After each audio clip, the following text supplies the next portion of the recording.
I read this story on JS Online, and it kind of made sense. But then I thought about it, and I was like,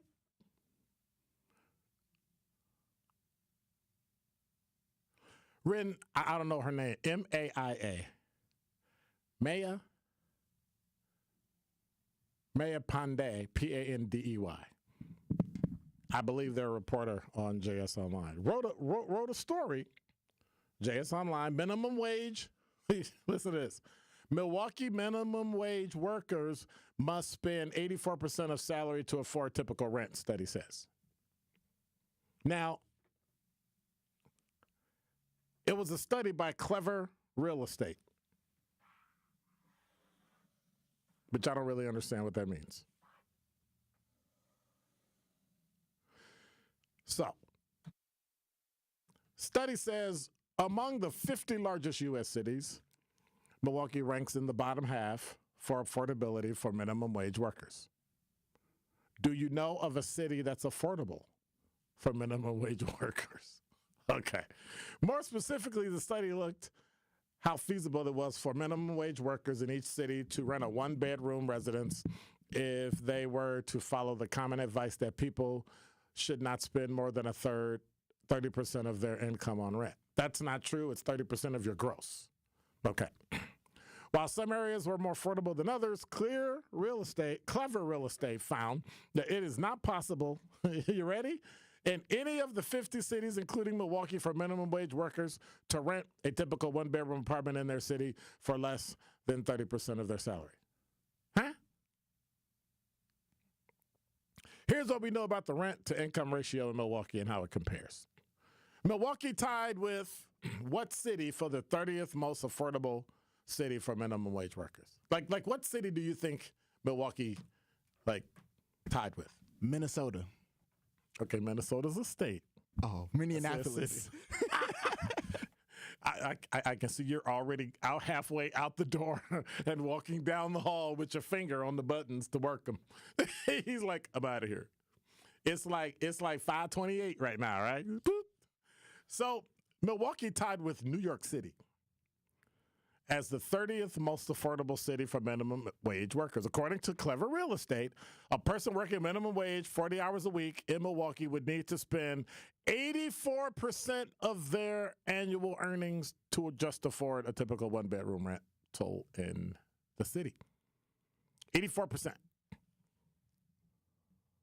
Typical one-bedroom in Milwaukee, how much do you think a one-bedroom apartment costs? Like 1,100, 1,200? $1,056.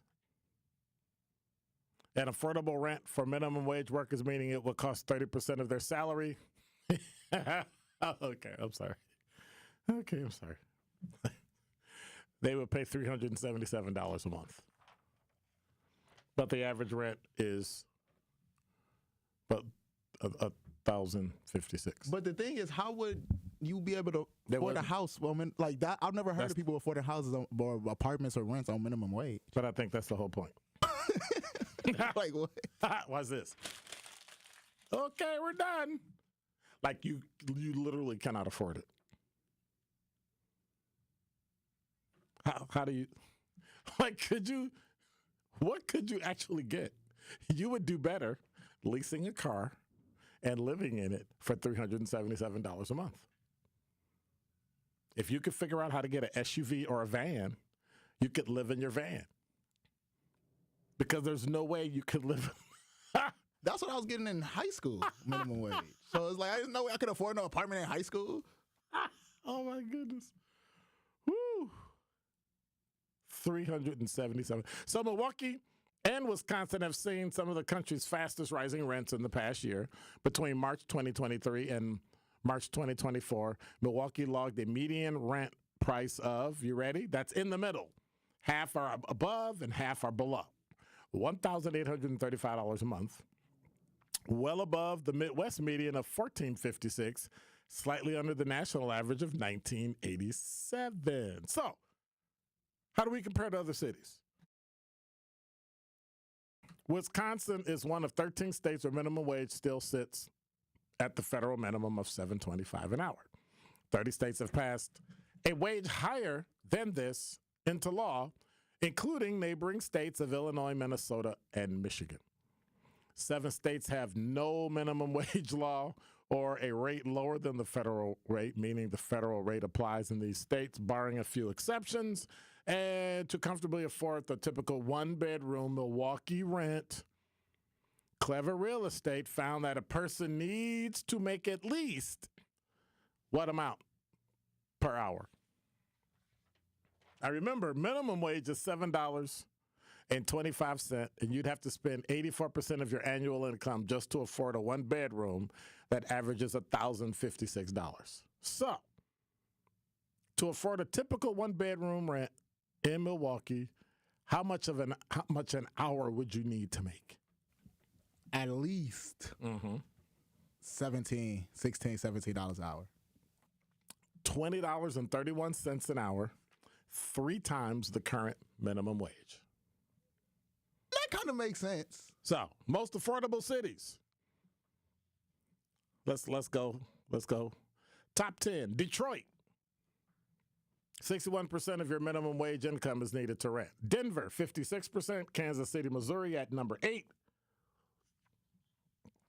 Number 7 is Cleveland. There's a gnat in here, and I got to keep my coffee and water covered up because the gnat will get in. Anyway, hey, it's protein. What can I say? Number 6 is Cincinnati, where you need 55% of your minimum wage income to rent a typical one-bedroom. Providence, Rhode Island. I don't even know anybody from Rhode Island. Right? Minneapolis, Hartford, Connecticut. Number 2, where you would need 46% of your minimum wage income to rent a typical one-bedroom, is St. Louis, Missouri. What do you think number 1 is? The number 1 city that is most affordable or had high enough wages for minimum wage workers to follow the 30% rule. Atlanta. Come on. That's not right? Buffalo, New York. I thought that New York was... No, this is not New York City. This is Buffalo, New York. Oh, I'm thinking it's going to be a little similar since they're in the same state. That's crazy. Milwaukee's rents are just too high. They're just astronomically too high. But then what does that tell you? What does that tell you? That tells you that it doesn't matter how much money you make. If you're at the bottom of the totem pole, one thing you have to remember right before Thanksgiving, poor is poor everywhere. And that is Dr. Ken's Truth on the new 1017 The Truth.